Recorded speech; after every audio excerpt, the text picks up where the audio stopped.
A question we're asked all the time is, how do I get a home loan? Basically, there's three main criteria. There are a few more, but the three main criteria are: one, you need a deposit.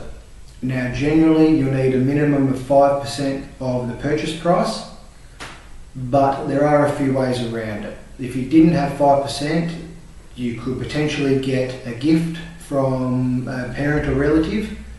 Now, the gift would have to be a minimum of 10% of the purchase price. Or if you had parents that may want to go guarantor for a loan, we could potentially do that, but there are quite a few criteria around that. So, one, we need a deposit. Second criteria is what's known as serviceability, or your ability to pay the loan back.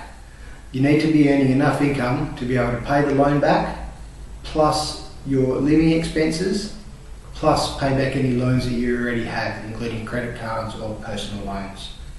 We've got calculators for all the banks that calculate this, so we can calculate that fairly easily. The third criteria is your credit file. Now, this includes any defaults that you might have from past debts not paid back. The most common we see on this are the telecom and the electricity bills, who have noted a default on your credit file.